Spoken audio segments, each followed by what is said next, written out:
দিছে যে ইয়া সম্পূৰ্ণ ভিত্তিহীন তথ্য সত্যৰ ওপৰত আধাৰিত নহয়। ইয়া নিশ্চিতভাৱে আমাৰ বাবে সকলোৰে ভাল খবৰ।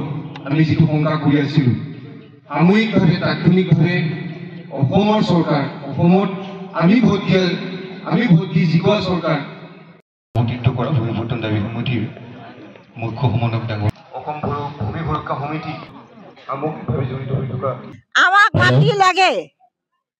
আমি অতি পূৰ্বৰ পৰা এই স্থানত বাস কৰি খেতি বাতি কৰি আছো। আমাৰ আটা পিঠাৰ দিনৰ পৰা এইবিলাক মাটি খেতি কৰি চলি আহিছে। গতিকে আমাক এইখিনি মাটিৰ প্ৰয়োজন। সেই সংক্ৰান্তত আজি আমি এই প্ৰতিবাদ কাৰ্যসূচী আগবঢ়াইছো।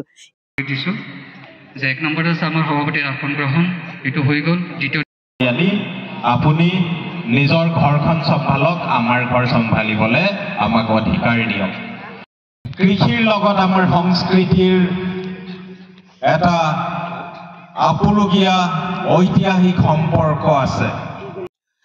আমাক মাটি লাগে আৰু আমি সৰু মানুহ হ'লেও আমাক ডাঙৰ মানুহবিলাকে তলত পেলাই ৰাখিব বিচাৰে। সেইকাৰণে আমি দলে দলে ৰাইজ সহকাৰে ওলাই আহিছো। আমাক আজি মাটিৰ দলিল কৰি দিব লাগে আৰু মাটি আমাক লাগিবই লাগিব, পাট্টা কৰি দিব লাগিব আমাক। যোৱা 13 তাৰিখৰ যি প্ৰতিবাদী সভা আপোনালোকৰ চেনেলমে যেনেধৰণে গোটেই অসম জুৰি বজাইছে আৰু সেইটো আমাৰ কাৰণে বহুত ভাল কাম হৈছে বুলি ধৰিছোঁ। কাৰণ যোৱাকালি আমাৰ MLA এটা স্পষ্টীকৰণ দিছে। আজি 16 তাৰিখে আমাৰ কামৰূপ জিলা গ্ৰাম্যৰ DC মহোদয়ে এটা স্পষ্টীকৰণ দিছে, য'ত আজি আমাৰ এটা প্ৰতিবাদী শোভাযাত্ৰা আছিলে আৰু সেই তেখেতৰ যিটো স্পষ্টীকৰণ আমি তাৰ কাৰণে এইটো বাতিল কৰি আজি একটা আমি ইয়াত ৰাজহুৱা সভা অনুষ্ঠিত কৰিলোঁ যে আমি এই কথাটো চৰকাৰক জনাওঁ যে যোৱা ডিচেম্বৰ 3 তাৰিখে আমাৰ বিধায়ক মহোদয়ে আমাৰ চাৰ্কল অফিচাৰক ৰাখি আমাৰ এই বৰদুৱাৰ বাগানতে এখন ৰাজহুৱা সভা অনুষ্ঠিত কৰিছিলে আৰু এই সভাখন ৰাজহ মন্ত্ৰীৰ নিৰ্দেশত হৈছিলে। তেখেতসকলে তাত ঘোষণা কৰিছিলে যে ডিচেম্বৰৰ ভিতৰত গোটেই ইয়াত ভোগ দখলকাৰীৰ আবেদন কৰা হ'ব, আবেদনসমূহ লোৱা হ'ব আৰু সেই আবেদনৰ ভিত্তিত আমি ফেব্ৰুৱাৰী মাহত পট্টা প্ৰদান কৰিম। এই কথাটো তেখেতসকলে ইয়াত ৰাজহুৱাভাৱে প্ৰতিশ্ৰুতি দিছিলে।